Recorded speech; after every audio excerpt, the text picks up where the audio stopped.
Assalamualaikum warahmatullahi wabarakatuh. Perkenalkan, nama saya Andi Sira Irawan dengan NIM 34021180436 dari Manajemen K. Di sini saya akan mempresentasikan di sini saya akan mempublikasikan atau mempresentasikan mengenai pemasaran global. Dalam menjalankan bisnis apapun, satu keahlian yang wajib dan harus dimiliki oleh setiap pengusaha adalah keahlian dalam pemasaran secara global. Hal tersebut akan selalu ada pada bidang ekspor maupun impor. Dan pada dasarnya, pemasaran global adalah suatu kegiatan yang dilakukan dan diikuti oleh seluruh negara di dunia. Jadi, setiap pengusaha dari seluruh negara di dunia memiliki kesempatan yang sama dalam memasarkan produknya dengan cara yang unik dan juga kreatif. Pada kesempatan kali ini juga di sini saya menjelaskan mengenai pengertian, yang kedua hal pendorong, yang ketiga hal penghambat, yang keempat manfaat, yang kelima ada faktor pendorong, dan yang terakhir ada contoh. Pembahasan yang pertama mengenai pengertian. Pengertian di sini ada dua faktor atau dua indikator yang dimana menurut para ahli dan secara umum. Untuk menurut para ahli, di sini saya mengutip dari Philip Kotler dan Kevin Lana Keller, yang dimana pemasaran global adalah suatu upaya dalam mengutamakan seluruh sumber daya, yakni sumber daya manusia, aset fisik atau modal dan dana, dan berbagai tujuan perusahaan lainnya demi menindaklanjuti ancaman pasar global dan untuk meraih potensi yang sama di pasar global. Lalu pengertian menurut umum atau dikutip dengan Wikipedia. Di sini dilansir dalam halaman Wikipedia, pemasaran global adalah suatu teknik pemasaran berskala internasional. Peluang besar di dalamnya akan selalu terbuka untuk semua pengusaha, termasuk di pasar ekspor produk. Para pengusaha harus memiliki kreativitas dan inovasi dalam mengembangkan pasarnya masing-masing. Dan di sini juga ada hal pendorong dan juga hal penghambat, yang dimana yang pertama dalam hal pendorong, beberapa hal pendorong pemasaran global adalah teknologi, kebutuhan dan keinginan pasar, kualitas biaya, perkembangan ekonomi dunia, perdamaian global, serta mengenali peluang untuk bisa meningkatkan daya tugasnya secara internasional.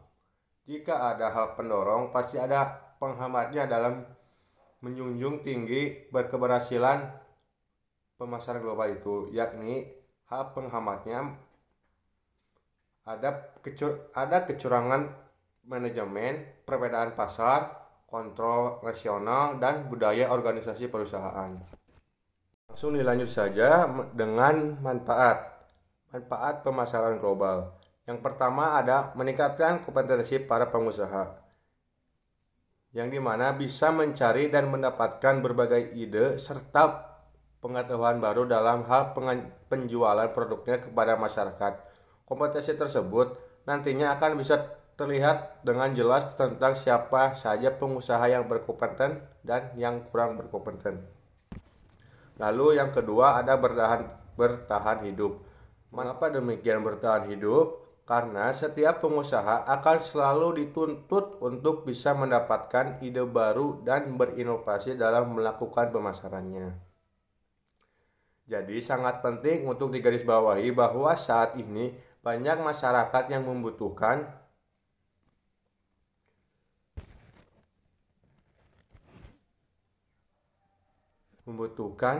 pemasaran global untuk bisa tetap bertahan hidup dan membuat kehidupan yang lebih baik lagi. Lalu yang ketiga ada kualitas produk, yang dimana produk yang berkualitas tersebut nantinya akan diserbu oleh banyak pelanggan atau pembeli. Dengan indikator lainnya adalah setiap pengusaha akan diminta dan bahkan dipaksa untuk mampu menyelesaikan masalah tersebut, sehingga nantinya Dari hal tersebut akan mampu melahirkan berbagai produk yang lebih unggul. Lalu ada pertumbuhan ekonomi. Perlu di, perlu digarisbawahi bahwa perkembangan masyarakat akan sangat tergantung pada aktivitas jual beli yang ada di sekelilingnya. Untuk itu, pemasaran global akan sangat berpengaruh dengan adanya perkembangan ekonomi masyarakat, yang dimana pertumbuhan ekonomi mereka akan otomatis berjalan lancar dengan banyaknya masukan dari daerah. Namun, perkembangan ekonomi tersebut akan menggambarkan suatu grafik yang terus meningkat dari setiap ke waktu. Nantinya, perkembangan ekonomi ini akan sangat menguntungkan para pengusaha untuk bisa mengembangkan usahanya. Lalu, terakhir ada meningkatkan selera masyarakat dengan membuat produk yang sesuai dengan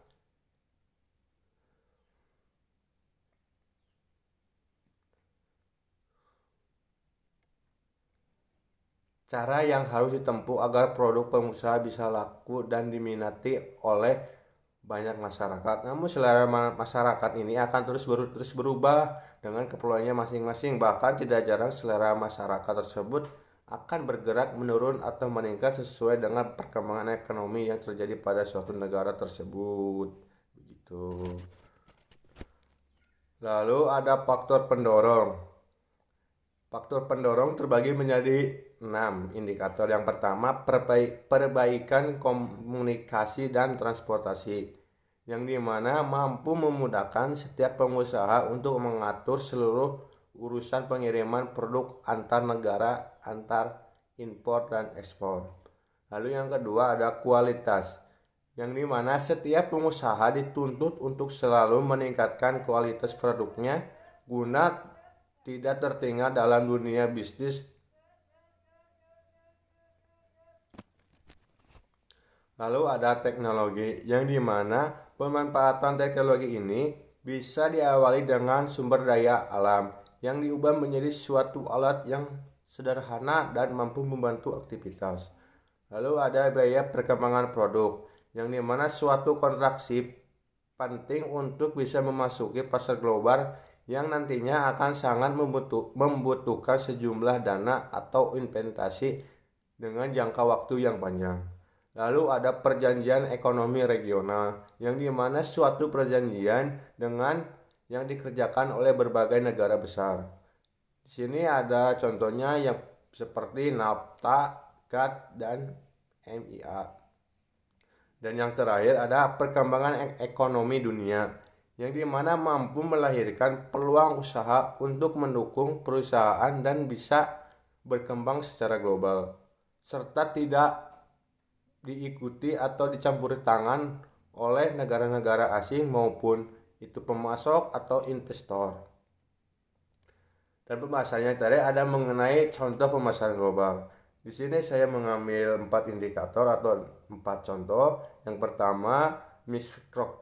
pertama, Microsoft yang sudah menjual produknya ke hampir semua negara di dunia. Yang kedua, ada Indofood yang sudah mengekspor produknya, yakni Indomie, ke berbagai negara.